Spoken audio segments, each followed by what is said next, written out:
Funding for this program was provided by the Ringen Fund, Incorporated. I'm going home, oh yes. I'm going home, oh yes. I'm going home, Lord, Lord. I'm going home. I'm going home, Lord, Lord. I'm going home. My baby's good. In the 1840s, home for these men and women was Lexington, Kentucky, far away from the African homeland of their ancestors, who were captured, stripped of their freedom, and sent across an ocean to a life of slavery.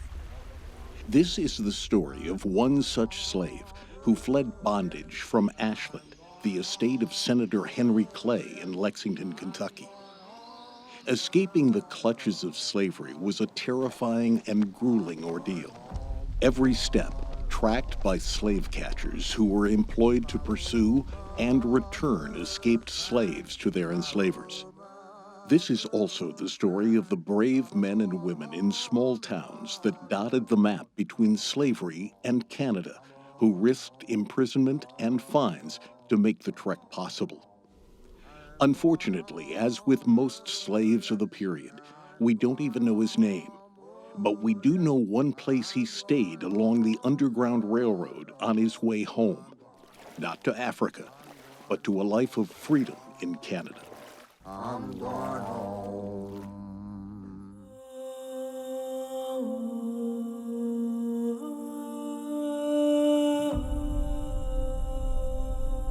Fleeing slavery wasn't simply about having the freedom to make choices.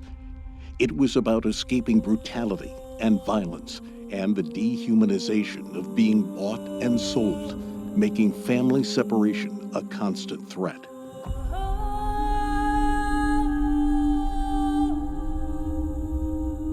Enslavers regarded them as if they were livestock, animals, to be trained up and used and disposed of.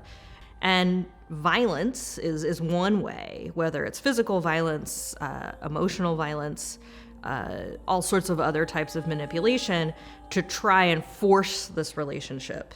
They also lived, the females, women and girls, under the constant threat of sexual exploitation. That never went away. They could be sexually exploited at any time by any number of people. They lived under constant threat of separation from family members.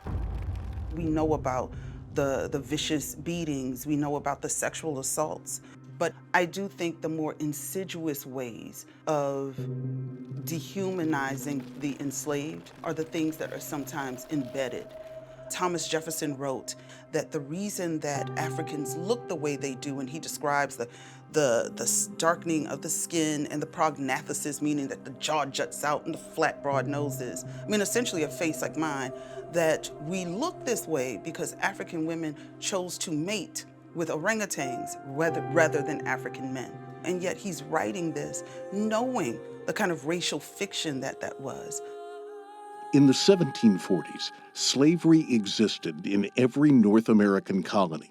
But by 1804, after the 13 colonies had become states and 4 more were added, 9 of them in the North had abolished the institution. The South, however, relied heavily on slavery as a labor force that could produce large cash crops like cotton, tobacco, and rice. In addition, slavery was deeply embedded in the social structure of the South. The South becomes a slave society. The North originally is a society with slaves. And so it eventually kind of dies out, largely because it's not necessarily the most economically viable labor system. The entire U.S. economic system was completely dependent upon the plantation system of the Deep South. Northern financiers, merchants, bankers, et cetera, factory owners were dependent on the cotton plantations. We are really talking about a system that is globally profitable. Cotton, rice, sugar, tobacco, these were crops raised in plantations to be sold in the world market. Southern-grown, slave-grown cotton was fueling industrial revolution in Britain. The textile industries in Manchester and Lancaster, their main supply was slave-grown cotton from the South. And this cotton was the largest item of export from the United States, and its value exceeded all other items of export until the Civil War. So we are seeing a very profitable system that was fueling not only Southern economic growth, but also national economic growth. You had cotton textile mills in New England, northern agricultural and manufacturing concerns that supplied the South. So the traditional view that somehow the South and North clashed over differing economic systems is simply incorrect. It was a very complementary relationship. It fueled shipping, insurance, industry, including Wall Street. Slavery was big business. At the height of the slave trade in the 1840s and 1850s, middlemen, so brokers and so slavers, could expect to get incredible sums when it comes to profit on the open market.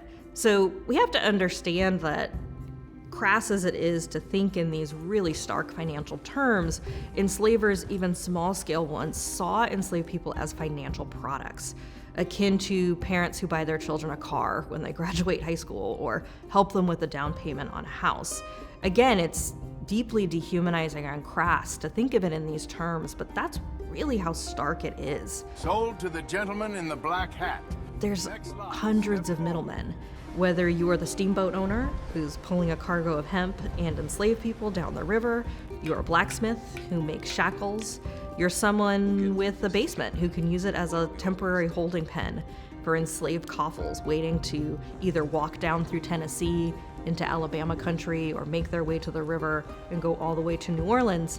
An innkeeper here in Lexington who makes plenty of money every time that there's a court date or a market date housing slave traders.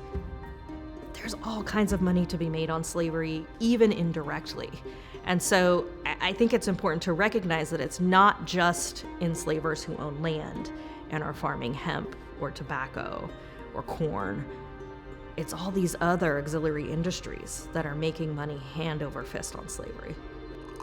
It was an institution for which they were willing to fight, and would in the Civil War.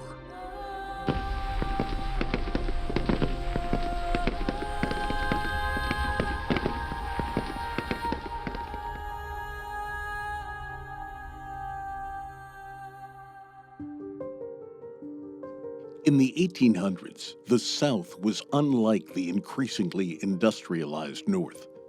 The climate was much more conducive to agriculture. In the states of the Deep South, large fields of cotton bloom stretched as far as the eye could see, while tobacco was the cash crop of the Mid-South.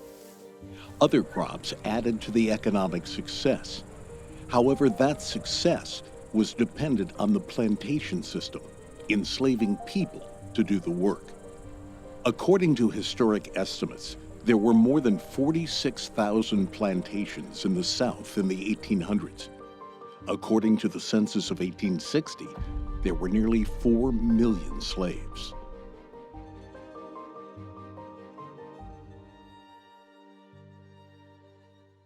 In Lexington, Kentucky, statesman Henry Clay owned slaves and the 600-acre Ashland estate where they worked. Henry Clay's estate comprised about 660 acres of land, approximately 1 square mile. This farm became one of the most famous and visited farms anywhere in the United States in its time. He bred the finest livestock. He had thoroughbred horses. He was also a plantation owner. This was a plantation. It met the definition of that type of farm in that it had a singular cash crop, and that cash crop was hemp. Eric Brooks, the chief curator of Henry Clay's Ashland estate, is as knowledgeable as anyone concerning the treatment of the slaves there. Life for the people enslaved here was often very, very hard. Most of the people Henry Clay enslaved, he enslaved to work the hemp fields. Most enslaved people worked from what they used to call cant to cant, from when you can't see in the morning to when you can't see again at night. Clay once wrote a chapter in an agricultural textbook that was published in 1837, and he describes his hemp operation at Ashland in great detail.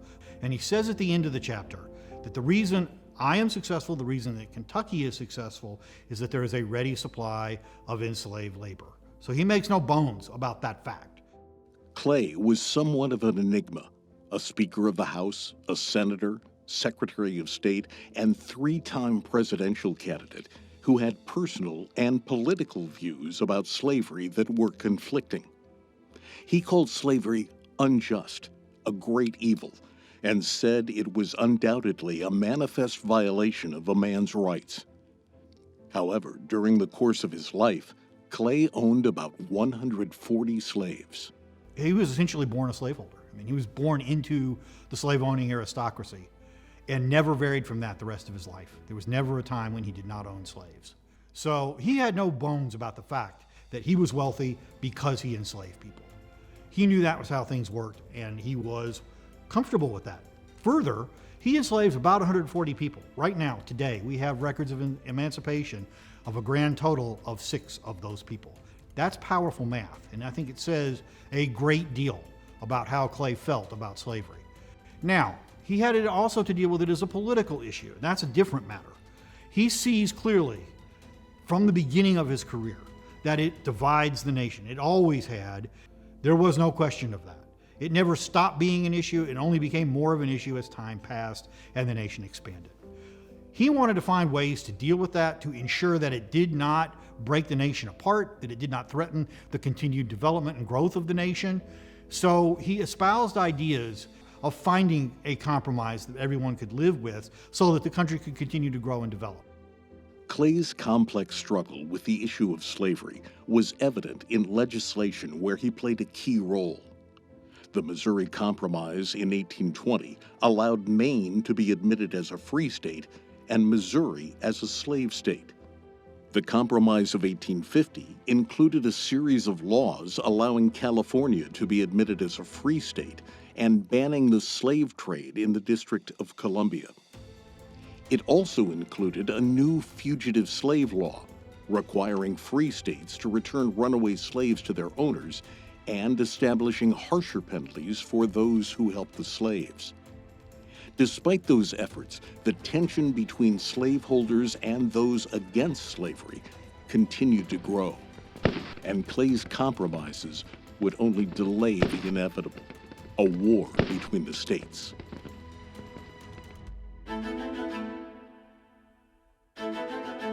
The movement to abolish slavery actually had its roots long before the antebellum years of the 1830s, 40s, and 50s.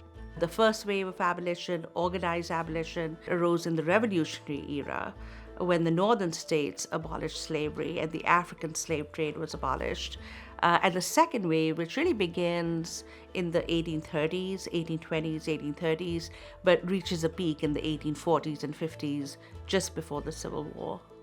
The second wave of abolition is considered to be more radical, mainly because so many African Americans became part of organized abolition. Sinha is an award-winning author who penned The Slave's Cause, A History of Abolition.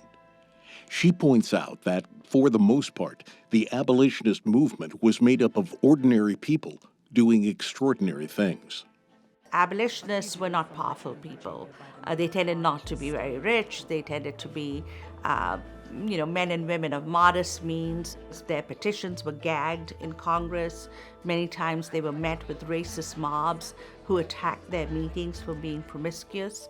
By that they meant blacks and whites, men and women mingling together in a radical space. So whatever they lacked in political power, abolitionists made up in just outproducing their opponents. Some of the elements of the abolitionist movement were well planned, and some were not.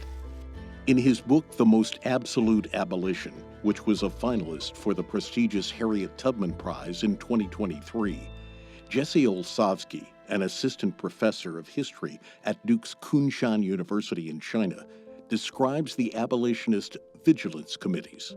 Vigilance committees were mainly urban anti-slavery organizations, and their objective was to assist runaways, enslaved people who were running away from the South to get wherever they wanted to go. It also protected fugitives from slave hunters and slave catchers who were sanctioned by the Constitution of the United States under the Fugitive Slave Clause to be able to go after runaway slaves and render them back to slavery. And what's unique about the Vigilance Committees is they brought together the most diverse array of abolitionists that sometimes in other spaces had worked separately. They were led by African Americans, but they were inherently interracial, and so they had a lot of serious and committed white allies.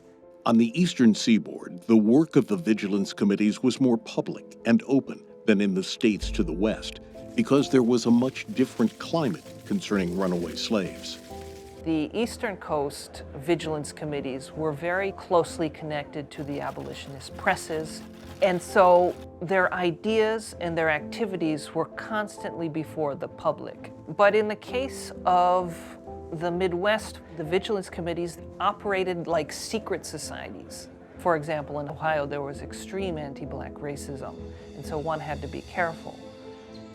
Despite the dangers of operating the Underground Railroad, the movement to end slavery grew, and so did the number of abolitionist newspapers and books providing fuel to the abolitionist movement. Frederick Douglass was an escaped slave who founded the North Star.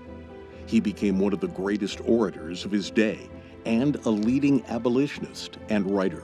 Douglass was a radical outsider, always outside of power, knocking on the doors, always demanding the country live up to its creeds, and a ferocious radical critic. That's what abolitionists were. And then he reaps victory in the middle of life. He's only in his 40s. And his cause won. How many radicals actually win? Blight's book, Frederick Douglass, Prophet of Freedom, a definitive biography about one of the most important African Americans of the 19th century, won the Pulitzer Prize in History in 2019. Douglass was such a writer. He wrote millions of words, 1,200 pages of autobiography, hundreds and hundreds of the short-form political editorials in his newspaper, and then thousands of speeches, almost all of which we have a text for.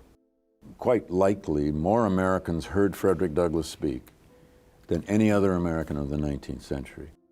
In addition to the autobiographies written by Douglass in the 1840s, Solomon Northup dictated 12 Years a Slave to a white lawyer for publication, and Harriet Beecher Stowe penned Uncle Tom's Cabin. It became one of the most widely read abolitionist books of the times. So powerful was her writing, it is said that upon meeting her, President Abraham Lincoln said, "So you're the little woman who wrote the book that made this great war." Whether that statement was actually made or not, there is no denying the impact of the book. Harriet Beecher Stowe, in her abolitionist writing, helped change, the face of American popular culture.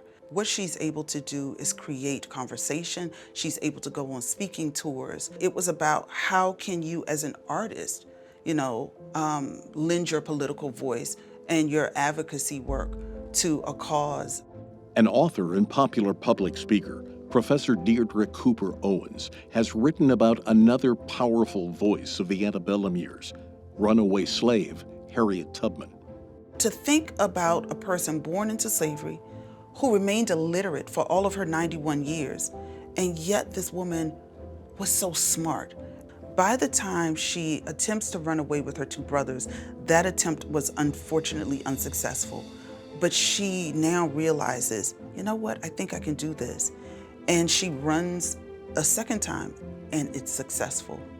And what is amazing is, over a course of about 12 years, she goes back and forth to that slave farm, and she gets all of her friends, all of her family. Her last trip is to get both her parents and move them eventually to Canada. She saw liberation as a collective thing. And so everywhere she went, she founded institutions. Her service work, her civic duties were known. She was, in fact, the most written about woman in the 19th century. It's estimated that there were as many as 40 abolitionist newspapers during that time. abolitionist print culture, which is basically newspapers, pamphlets, petitions, and later on slave narratives that abolitionists endorse, is really important in the growth of the movement. This is how abolitionists spread their message across the country. They understood that transforming public opinion was very important to the movement, and so they wrote and wrote and wrote and wrote and wrote. And, you know, most were not professional writers. But it was, if you were an abolitionist, you had to write something and you had to say something, no matter who you were.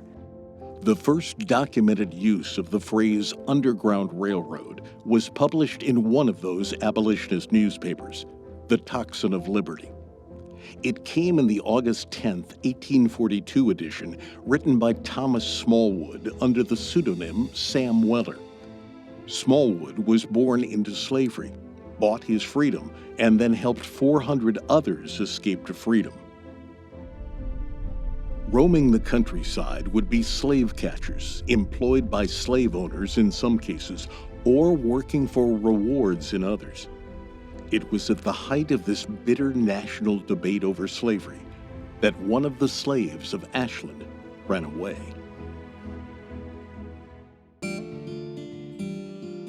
The year was 1844. Henry Clay was making a third run to be the President of the United States, ultimately losing to James K. Polk, who, ironically, was also a slaveholder. By that time, the Underground Railroad had become a viable yet dangerous passage of escape for thousands of slaves. What the Underground Railroad represents is a level of organization and a level of understanding how many people need help to flee.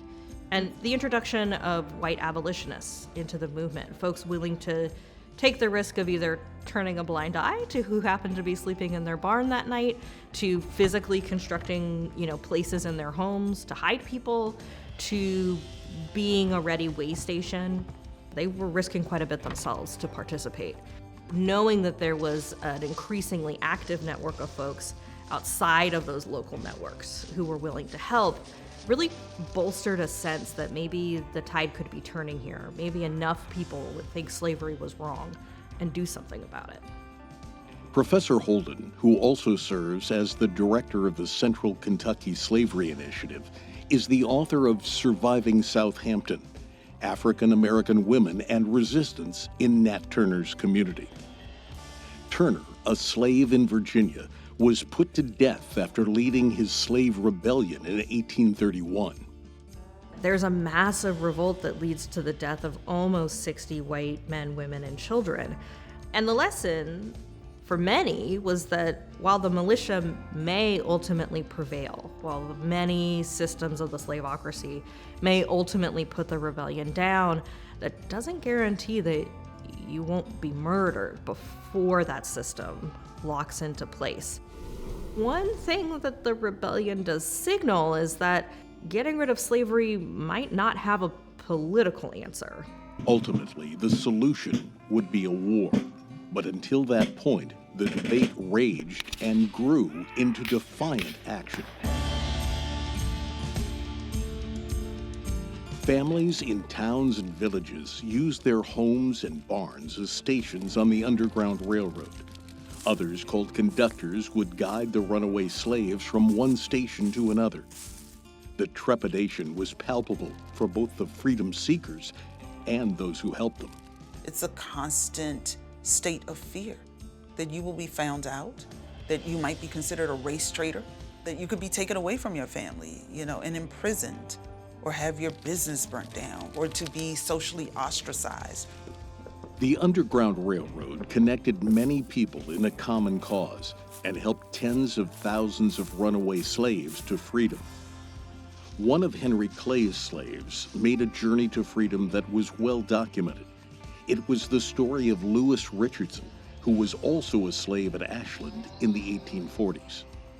He escaped in 1846 and went through the western part of Ohio.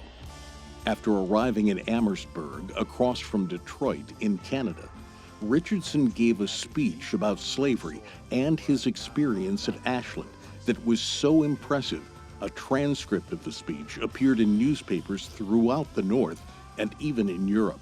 I am truly happy to meet with you on British soil, where I am not known by the color of my skin, but where the government knows me as a man. But I am free from American slavery after wearing the galling chains on my limbs 53 years, 9 of which it has been my unhappy lot to be the slave of Henry Clay. It has been said by some that Clay's slaves had rather live with him than be free, but I had rather this day have a millstone tied to my neck and be sunk to the bottom of Detroit River than to go back to Ashland and be his slave for life. As late as December 1845, H. Clay had me stripped and tied up, and 150 lashes given me on my naked back. Louis Richardson made a decision to escape on the Underground Railroad, leaving behind a wife and also a child, knowing that he might never see them again and that either of them could be punished for his action. So he makes a really profound decision with incredible consequence that says something about what he was facing. Another of Henry Clay's slaves tried to gain her freedom through the court system.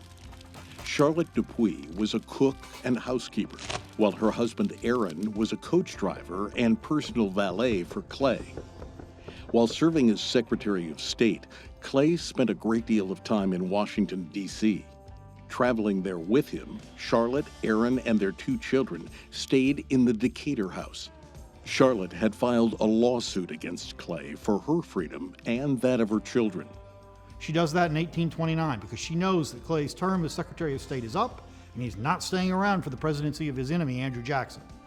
She also knows that once she files the suit, the legal question of the ownership of the property of the person of Charlotte Dupuy becomes a legal matter, and the courts will not allow her to be removed from Washington until it is resolved. The suit actually went to trial, but she lost and then refused to go back to Ashland. Charlotte was jailed and then sent by Clay to labor in New Orleans, spending 3 years away from her family. The stories of the Dupuys, Richardson, escaped slaves Harriet Tubman and Frederick Douglass, and others were drawing national and international attention and continued to fuel the tensions that led to the Civil War. However, the fame of Richardson and the others was the exception rather than the rule. In the case of the slave who stayed in the Church family home, we have very little information and don't even know his name. However, it is Austin Church's documentation of the family role in helping this slave to freedom that makes this story so compelling. Austin wrote, "At one time a man was brought here in the night and left in father's and mother's charge the next day, until the next night. And father found out during the day that he was a slave of Henry Clay of Kentucky. So, a day or 2 after he had gone, father wrote Mr. Clay, telling him his slave was now in Canada, that he stayed at my house one day, and told him who he was. And he, father, forgot to take steps to return him to Kentucky." It's not known if Senator Clay responded to the letter.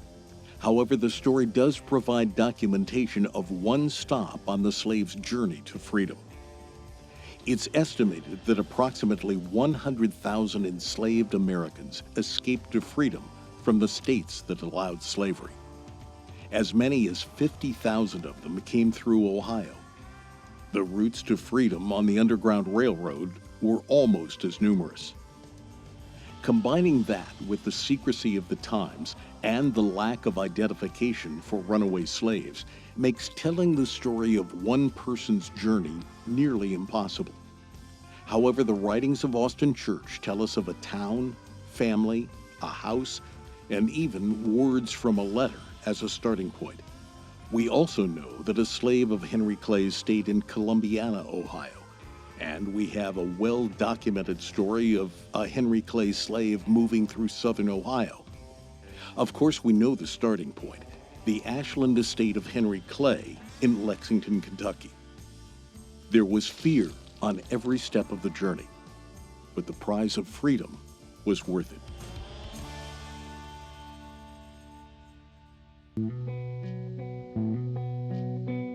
The Ashland estate of Henry Clay is where the journey began for the slave who is written about by Austin Church. People who were enslaved to process hemp had a life expectancy of about 30 to 35 years. They often suffered a condition called hint pneumonia, which results from the inhaling of hint fibers when it is broken. And they worked that until they were either dead or physically incapable of doing so. The decision to trade the hemp fields for freedom was most likely made in 1844, 2 years after Clay left the Senate.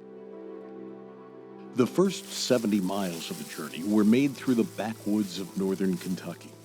However, another formidable obstacle lay ahead: the Ohio River.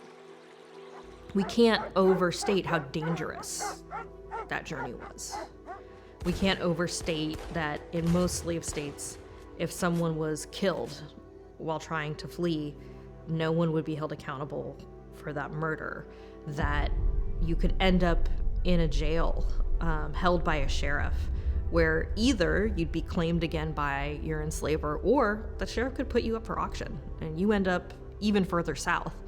The risks were overwhelming, and it really took a lot of brave people to help folks make it to freedom. The 17-mile shoreline between Maysville, Kentucky and Ripley, Ohio provided popular places to cross.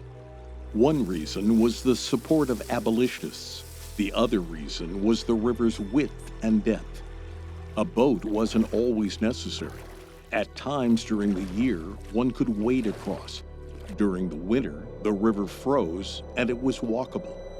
One documented story tells of Eliza Harris's Ohio River crossing to the home of Presbyterian minister John Rankin, carrying her 2-year-old infant across the frozen waters toward freedom.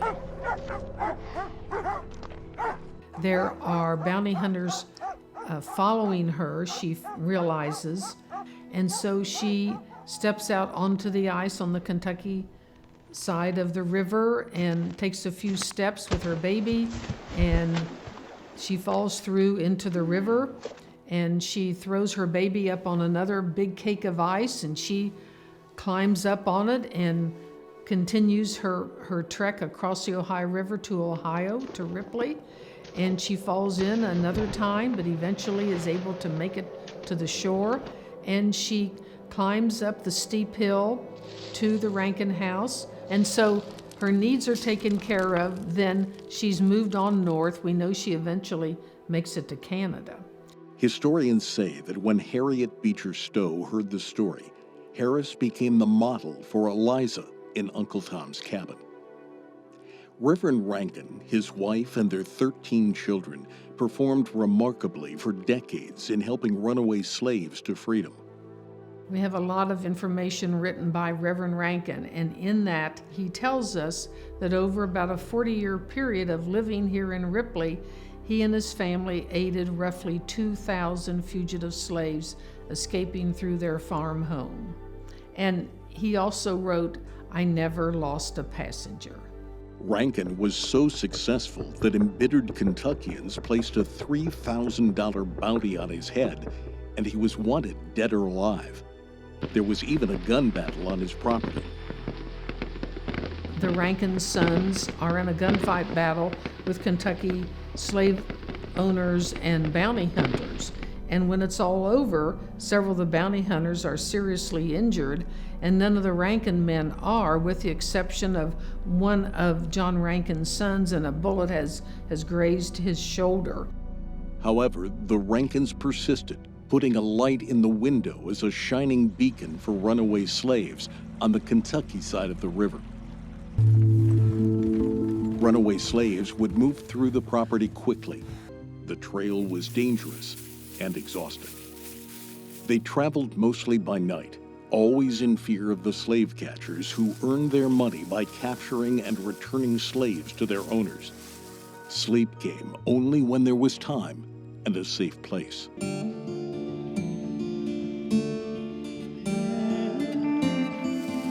With every step, runaway slaves were placing their lives in the hands of people they didn't even know, who led them from one town to the next, and who would give them food and a place to rest. While the trail was not underground, nor a railroad, there was a shared terminology.